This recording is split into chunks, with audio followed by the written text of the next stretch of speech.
नमस्कार। इस किताब का नाम है लूसेंट्स सामान्य ज्ञान। और ये जो आज हम बात करने वाले हैं मध्यकालीन भारत। भारत पर अरबों का आक्रमण। मोहम्मद बिन कासिम के नेतृत्व में अरबों ने भारत पर पहला सफल आक्रमण किया और अरबों ने सिंध पर 712 ईस्वी में विजय पाई। अरब आक्रमण के समय सिंध पर दाहिर का शासन था और इनके आक्रमण का मुख्य उद्देश्य धन दौलत लूटना तथा इस्लाम धर्म का प्रचार प्रसार करना था। महमूद गजनवी 932 ईस्वी में अल्पतगीन नामक एक तुर्क सरदार ने गजनी साम्राज्य की स्थापना की, जिसकी राजधानी गजनी थी। अल्पतगीन की मृत्यु के पश्चात कुछ समय तक गजनी में पिरीतगीन ने शासन किया और इसी के शासनकाल 977 में सर्वप्रथम भारत पर आक्रमण किया गया। प्रथम तुर्क आक्रमण के समय पंजाब में शाही वंश का शासक जयपाल शासन कर रहा था। अल्पतगीन का गुलाम तथा दामाद सुबुक्तगीन 922 ईस्वी में गजनी की गद्दी पर बैठा। महमूद गजनी सुबुक्तगीन का पुत्र था। इसका जन्म 1 नवंबर 971 ईस्वी में हुआ था। अपने पिता के काल में महमूद गजनी खुरासान का शासक था। 27 वर्ष की अवस्था में 998 ईस्वी में गद्दी पर बैठा। बगदाद खलीफा अल आदिर बिल्लाह ने महमूद गजनवी के पद को मान्यता प्रदान करते हुए उसे यमीन उद्दौला तथा यमीन उल मिल्लाह की उपाधि दी। महमूद गजनवी ने भारत पर 17 बार आक्रमण किया। महमूद के भारतीय आक्रमण का वास्तविक उद्देश्य धन की प्राप्ति थी। महमूद गजनवी एक मूर्ति भंजक मतलब मूर्तियों को तोड़ने वाला आक्रमणकारी था। महमूद गजनवी ने भारत पर पहला आक्रमण 1000 ईस्वी में किया तथा पेशावर के कुछ भागों पर अधिकार करके वो अपने देश लौट गया। महमूद गजनवी ने 1001 ईस्वी में शाही राज्य जयपाल के विरुद्ध आक्रमण किया। इसमें जयपाल की पराजय हुई। महमूद गजनवी ने 1008 ईस्वी में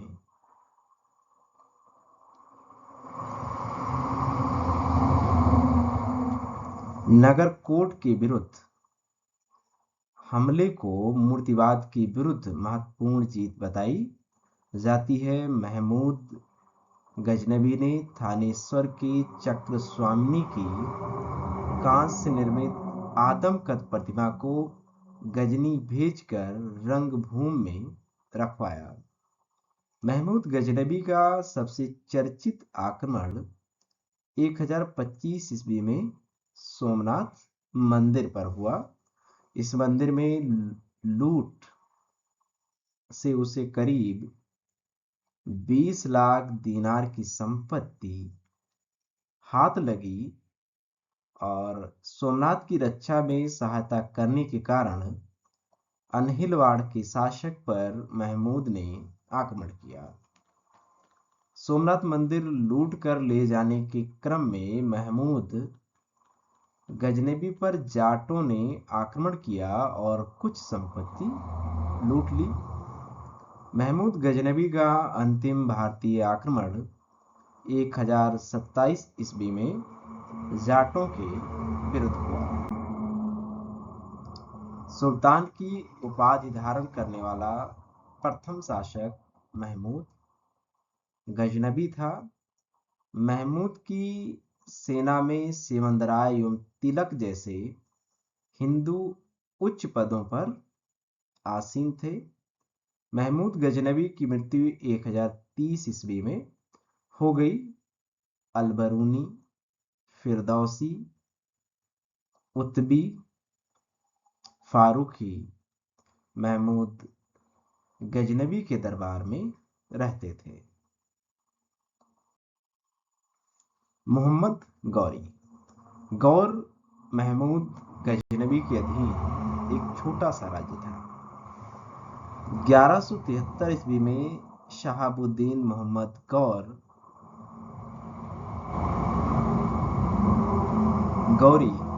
का शासक बना। इसने भारत पर पहला आक्रमण 1175 ईस्वी में मुल्तान के विरुद्ध किया था। मोहम्मद गौरी का दूसरा आक्रमण 1178 ईस्वी में पाटन यानी गुजरात पर हुआ। यहाँ का शासक भीम द्वितीय ने गौरी को बुरी तरह पराजित किया।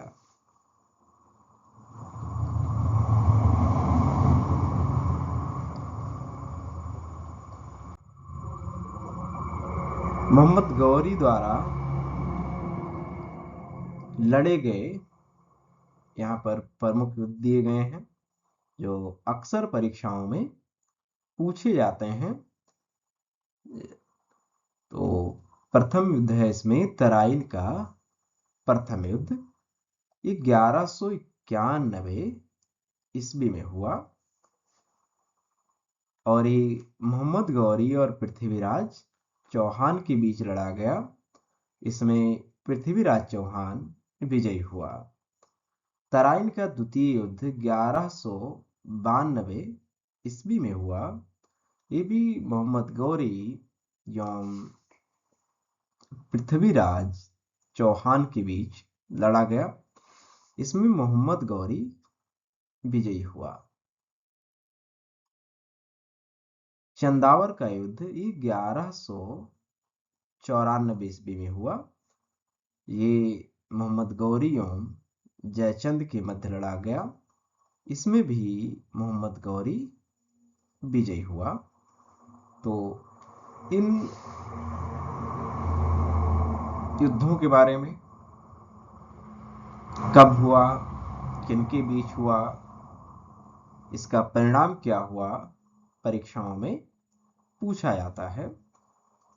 जैसे परीक्षा में पूछा जा सकता है कि तराइन का प्रथम युद्ध कब हुआ, तो इसका उत्तर है 1191 ईस्वी में।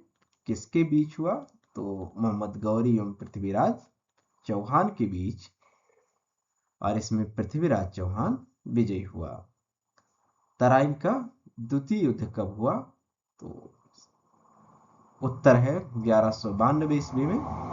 ये भी मोहम्मद गौरी एवं पृथ्वीराज चौहान के बीच लड़ा गया। इसमें मोहम्मद गौरी विजयी हुआ। चंदावर का युद्ध कब हुआ, इस तरह से प्रश्न पूछा जा सकता है। तो चंदावर का युद्ध 1194 ईस्वी में हुआ।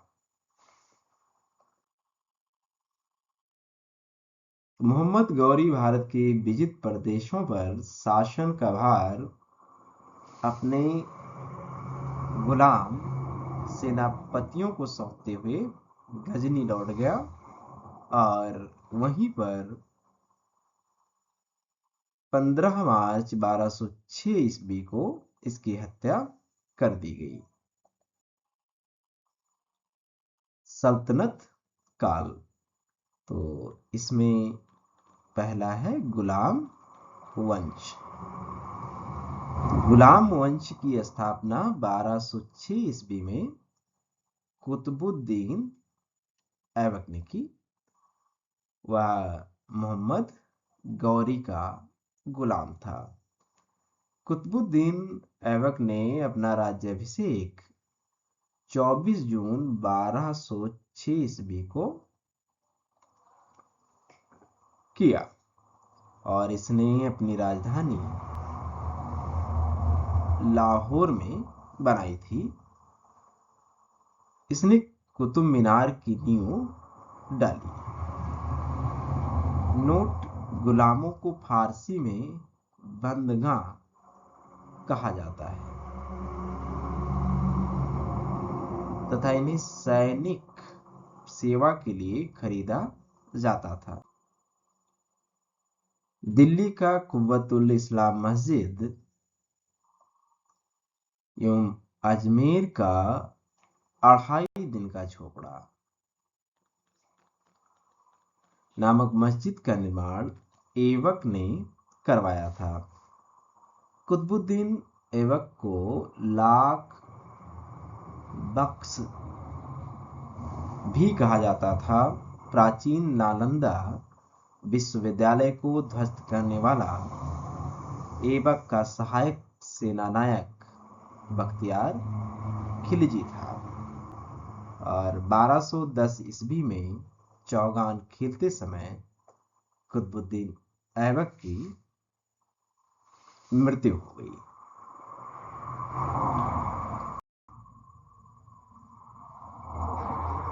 ऐबक का उत्तराधिकारी आराम शाह हुआ। इसने 8 महीने शासन किया। इल्तुतमिश, इल्तुतमिश को गुलाम वंश का वास्तविक संस्थापक कहा जाता है।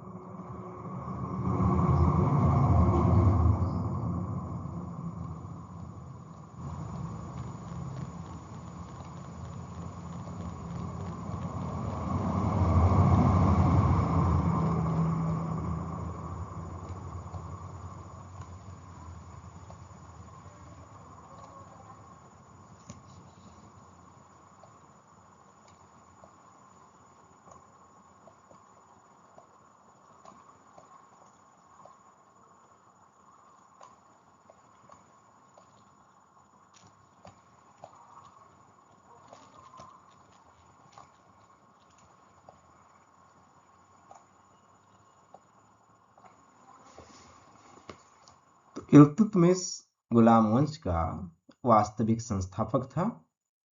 आराम शाह की हत्या करके 1211 ईस्वी में दिल्ली की गद्दी पर बैठा। यह इलवरी तुर्क था जो ऐबक का गुलाम एवं दामाद था। ऐबक की मृत्यु के समय ये बदायूं का गवर्नर था। इसने लाहौर से राजधानी स्थानांतरित करके दिल्ली को राजधानी बनाया,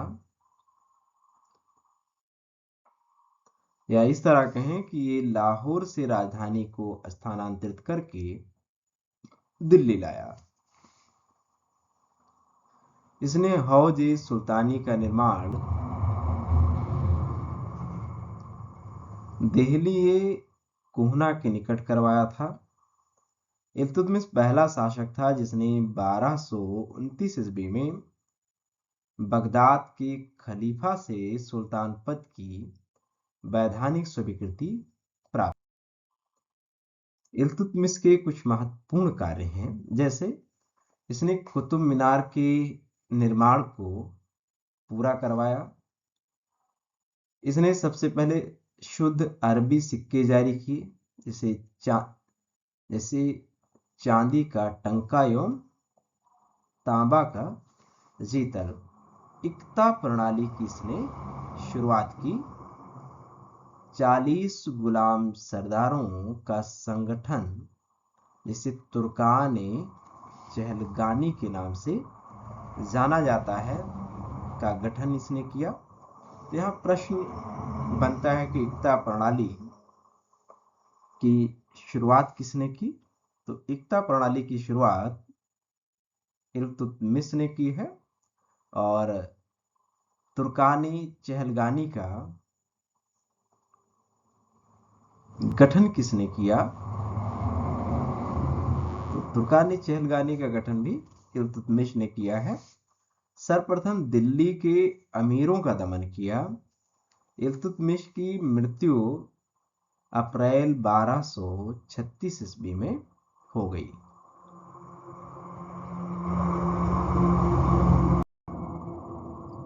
रुकनुद्दीन फिरोज। जब इल्तुतमिश की मृत्यु हो गई तो रुकनुद्दीन फिरोज गद्दी पर बैठा, लेकिन एक अयोग्य शासक था। इसके शासन काल में इसकी मां शाह तुर्कान छाई रही। शाह तुर्कान के अवांछित प्रभावों से परेशान होकर तुर्की अमीरों ने रुकनुद्दीन को हटाकर रजिया को सिंहासन पर बैठा दिया। रजिया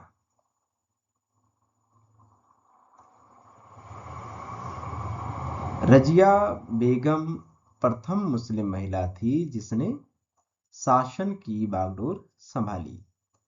रजिया ने पर्दा प्रथा त्याग कर पुरुषों की तरह चोगा यानी काबा एवं कुलाह टोपी पहनकर राज दरबार में खुले मुंह से जाना शुरू किया। रजिया ने मलिक जमालुद्दीन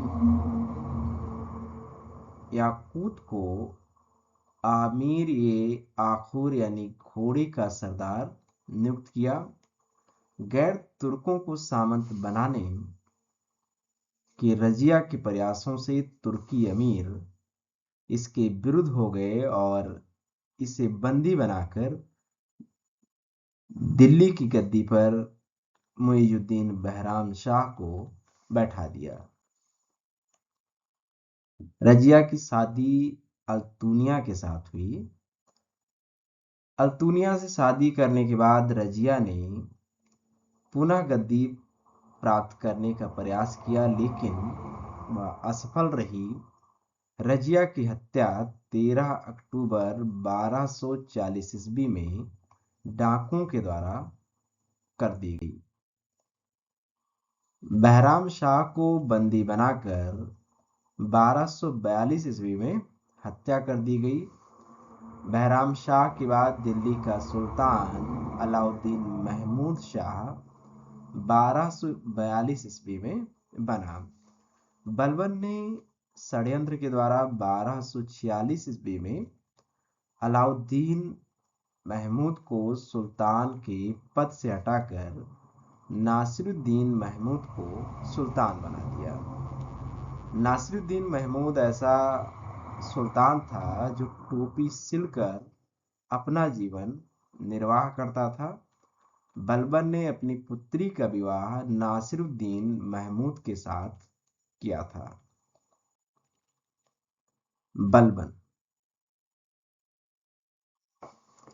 बलबन का वास्तविक नाम बहाउद्दीन था।